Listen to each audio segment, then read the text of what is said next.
Le club des Alpes du Sud, comme tous les lundis, même s'il y a des vacances scolaires, on continue à parler de sport. Dans un instant, on va parler un peu de foot, un peu de hockey sur glace. Mais avant cela, du rugby avec un invité, c'est Gaëtan Girard. Bonsoir. Bonsoir. Merci de prendre un instant avec nous sur l'antenne de BFM d'ici. Vous venez ce soir nous parler du club d'Oraison, Oraison Rugby Club. Vous en êtes le vice-président. C'est un nouveau club pour un nouveau départ, c'est ça? Il est tout récent ce club. Oui, il a 1 an et demi d'existence. Ouais. Et en fait, il renaît des cendres de l'ancien club d'Oraison qui était il y a 6 ans. Ouais. Il y a de la place pour Oraison, Sisteron, Digne, Manosque, ouais. Oui, j'espère bien. Il y a quand même 160 000 habitants dans le département. Juste espérer qu'il y a de la place pour encore d'autres clubs dans le 04. Alors, passé par plusieurs clubs, vous l'avez dit, dans le passé, il y avait le DLV 15 à Manosque qui a été créé pour ne faire qu'une seule équipe en regroupant Manosque, Oraison et Gréoux. Est-ce que vous ne pensez pas que c'est un retour en arrière, le fait qu'il y ait un nouveau club à Oraison? Alors oui, ça vous inquiète pas? c'est un peu un retour en arrière parce qu'on était sur une bonne dynamique sur le DLV 15. Pendant 5 ans, on a été en progression. Malheureusement, il y a eu des choix qui ont été faits par le comité directeur qui a mis un peu les personnes d'Oraison à l'écart. Donc en fait, les personnes d'Oraison ont dit il faut créer quelque chose sur Oraison. Pour l'instant, on a créé l'école de rugby. Donc ça va de moins de 5 ans à moins de 19 ans parce qu'on a maintenant des cadets et des juniors. Et on a aussi une équipe nouvelle pratique. Ça s'appelle du rugby touché à 5. D'accord. Vous n'avez pas encore de seniors? Non, pas encore de seniors. Alors l'objectif à moyen terme, c'est d'essayer d'avoir une équipe senior, donc d'ici 1 ou 2 ans. Mais bon là après il faut que nos jeunes montent pour alimenter les seniors. Et vous vous entraînez où? Vous jouez où pour l'instant? Alors on s'entraîne au stade Géminet à Oraison, qui est un stade dédié 100% au rugby. La municipalité nous a reprêté la structure. Benoît Gauvin, qui est un ancien rugbyman, le maire d'Oraison, et François Imbert, qui est l'adjoint au sport, sont aussi 2 anciens joueurs, donc ils nous ont mis en place des installations. On s'entraîne alors pour les nouvelles pratiques, les seniors, c'est le lundi de 18h30 à 20h30. C'est mixte, c'est-à-dire hommes-femmes, et c'est de 16 ans à, je crois que la plus ancienne, à 59 ans.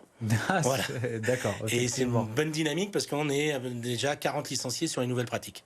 Ah oui. Et autrement, l'école de rugby, donc le lundi de 17h30 à 19h, vous avez les M12. Le mercredi, ça commence à 14h30, on fait les M6, les M8, les M10, les M12. Le mercredi soir, vous avez les M16 et les M19. Le vendredi soir, les M16 et M19. Et le samedi matin, M6, M8, M10, M12. Et qui les entraîne alors des gens du cru, bien sûr, que des bénévoles. On a que des bénévoles dans le club. Des anciens du DLV 15 qui sont revenus sur Oraison, notamment les entraîneurs M16 Christophe Benelli et Jérôme Mirales. Et pour l'école de rugby, on a Michel Langros, le président, on a Jean-Pierre Sétour, le trésorier, on a un BP GEPS APT, on a un service civique.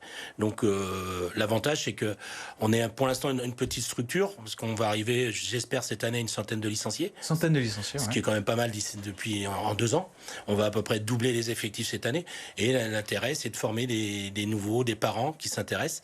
L'avantage, c'est quand on a une école de rugby, les parents s'intéressent à ce que pratique leur enfant. Donc on essaye comme ça de capter les compétences des uns et des unes. Et ils viennent d'où ces licenciés? C'est que des petits oraisonnais ou ils viennent des villes autour?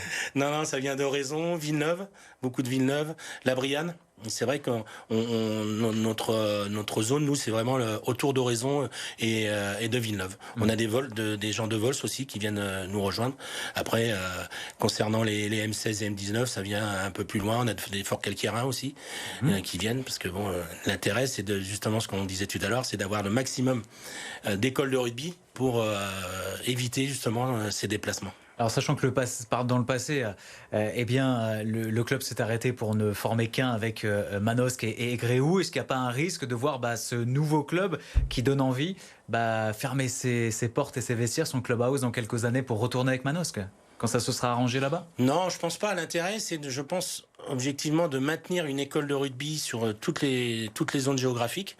Après, faut pas se leurrer. Vous savez, en M16 et M19, on est en rassemblement avec tous les clubs du 04. Vous avez qu'une équipe en M16 et M19 qui regroupe Sisteron, Digne, Manosque et Oraison. Donc c'est la pyramide. La pyramide est grande au départ, c'est-à-dire qu'on a beaucoup d'enfants à l'école de rugby. Mais au fur et à mesure que les enfants grandissent, vont à l'école, rencontrent des gens, ont d'autres occupations, et ils sont moins intéressés par le rugby. Donc ça va être difficile, je pense, à moyen terme de maintenir beaucoup d'équipes seniors. Donc l'intérêt, c'est d'avoir une équipe école de rugby dans chaque village, et après être assez intelligent pour se regrouper, pour pouvoir avoir des équipes seniors compétitives. Et faire une équipe. Absolument. Une équipe des Alpes d'Haute-Provence. Est-ce qu'il y a un effet Coupe du Monde ? Oui, absolument. Surtout chez les jeunes. Pas sur les petits, on est assez surpris sur les chiffres, pas sur les M6 et les M8, c'est plus sur le 10, 12, 14. Il y a beaucoup de nouveaux, et l'intérêt de nos clubs, justement, l'intérêt d'avoir de la proximité, c'est de pouvoir les garder sur nos sites. Et est-ce qu'il y a un effet Coupe du Monde de rugby amateur aussi ? C'était un bel événement qui s'est tenu il y a quelques semaines de cela, c'était fin septembre. Ça attirait du monde à Digne, à Sisteron, à Manosque.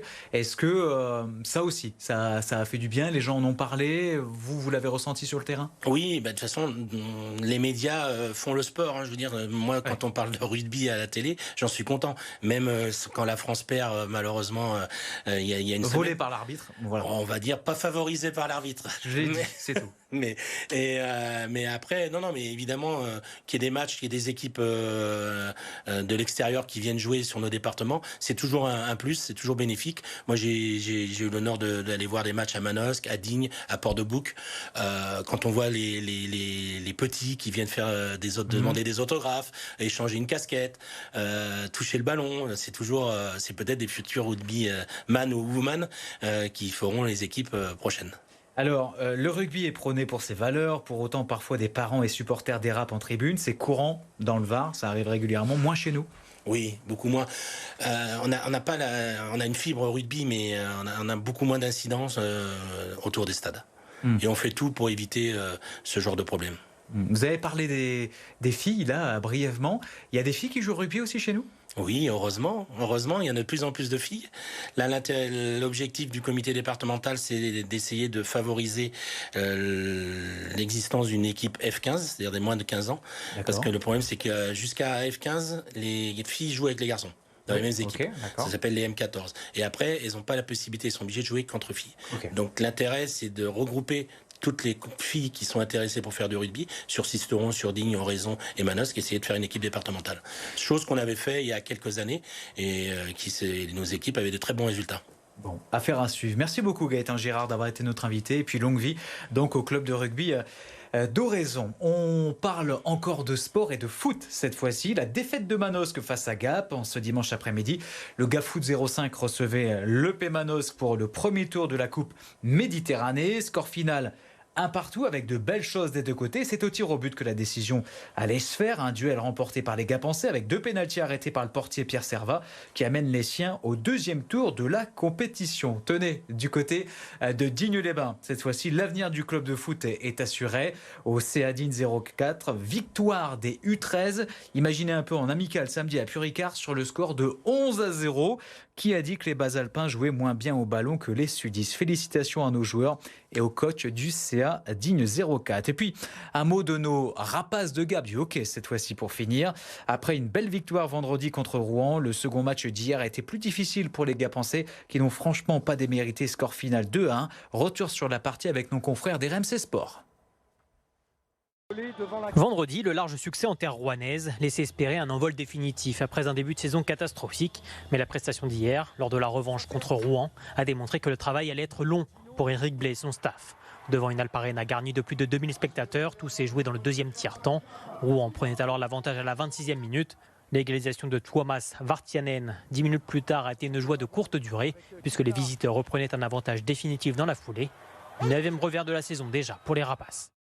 Un beau match quand même des Rapaces de Gap, il faut le signaler. Ils affrontent Clermont-Ferrand à l'occasion de la Coupe de France ce mardi. Et nos Diables Rouges de Briançon, ce sera un petit peu plus compliqué face à un autre club de Magnus, les Spartiates de Marseille. Voilà pour le club des Alpes du Sud. Rendez-vous la semaine prochaine, non pas pour un nouveau numéro, ce sera un petit peu de rediffusion pour les vacances, mais on va continuer à parler de sport. Je vous souhaite une excellente soirée sur BFM d'ici. Dans un instant, c'est le journal.